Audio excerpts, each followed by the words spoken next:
इस माँ का दर्द सुनकर कलेजा सिहल जाएगा, क्योंकि इनके घर से एक साथ दो अर्थी उठी थी। दरअसल उत्तर प्रदेश के आजमगढ़ जिले के पवई क्षेत्र के अंतर्गत आने वाले हेवती डीहवा गांव के रहने वाले जगदम्बा प्रसाद के दो बेटे थे, सुरेंद्र कुमार यादव और शौर्य कुमार यादव। और ये दोनों भाई एक दूसरे से अलग रहते थे, लेकिन इनके पिता जो जगदम्बा प्रसाद और उनकी पत्नी थी, वो अपने बड़े बेटे सुरेंद्र यादव के साथ रह रहे थे। सुरेंद्र यादव अपने बच्चों की पढ़ाई पे ध्यान देते थे, उनके संस्कारों पे ध्यान दिया करते थे और उनकी आस पड़ोस में बहुत इज्जत थी। उनका एक बेटा था जो अंकित, दिल्ली में आईएएस की तैयारी कर रहा था, लेकिन वही शौर्य कुमार जो काफ़ी समय से बीमार चल रहे थे। उनका बेटा संतोष जो अपने बाप के इलाज के लिए अकाउंट से पैसे तो निकालता, लेकिन उनका इलाज नहीं करवाता। जब ये सारी चीज़ सुरेंद्र कुमार नोटिस करते हैं तो वो अपने भाई शौर्य कुमार का इलाज करवाते हैं। कुछ टाइम बाद शौर्य कुमार जब ठीक हो जाते हैं तो वो अपने भाई साहब से पूछते हैं कि कितने पैसे लगे। मेरे पास पैसे हैं, मैं वापस कर दूंगा।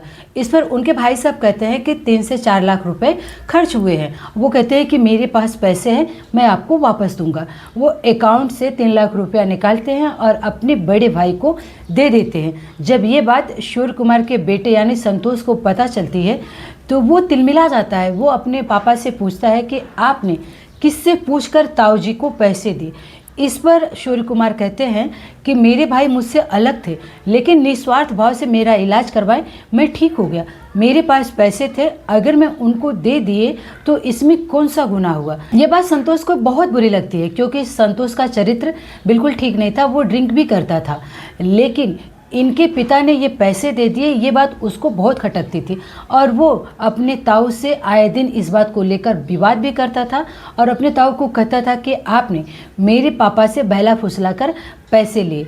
लेकिन उनके जो ताऊ सुरेंद्र कुमार यादव थे, उनका बेटा कभी भी संतोष की बातों का विवाद नहीं करते थे और वो ये छोटी मोटी बातों को इग्नोर किया करते थे।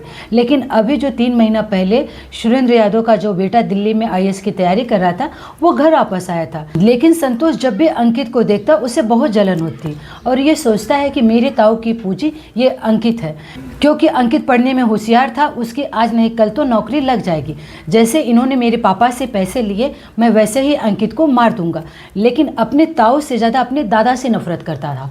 वो कहता था कि मेरे जो दादा थे वो अपने दोनों बेटों में भेदभाव करते थे, एक तरफ जिनकी तरफ वो रहते उनकी बात मानते।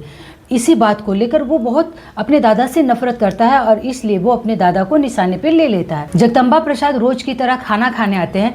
खाना खाने के बाद उनके घर से कुछ ही दूरी पर उनका टेबल था, वो वहाँ सोने जाते हैं और ये अंकित बरामदे में सो रहा था। ये पूरी प्लानिंग के साथ 9 जुलाई 2026 को रात के 1 बजे संतोष अपनी कुल्हाड़ी लेता है और कुल्हाड़ी लेकर अंकित के पास जाता है। अंकित सो रहा था, बिना देरी किए हुए एक ही झटके में अंकित का सर धड़ से अलग कर देता है। उस समय अंकित की चीख निकल आती है और अंकित की चीख सुनकर उसकी दादी उठ जाती है और जब तक घर वाले अंकित के पास पहुँचते तब तक अंकित की मृत्यु हो जाती है। और अंकित का जो भाई था वो अब ये सब खबर अपने दादा को बताने के लिए टेबल पर जाता है। वहाँ जब दादा को खून से लथपथ चारपाई पे देखता है, उसकी सांसें थम जाती है और वो वहाँ से चिल्लाते हुए भागता हुआ घर पे आता है और कहता है कि जिस तरह अंकित भैया की मृत्यु हुई है उसी तरह दादा की मृत्यु हो चुकी है। वैसे क्या 3 लाख रुपए की कीमत दादा और पोते की जान से बढ़कर है? इस पर आप सबकी क्या राय है? प्लीज़ अपनी राय कमेंट बॉक्स में ज़रूर रखना। जय हिंद, जय भारत।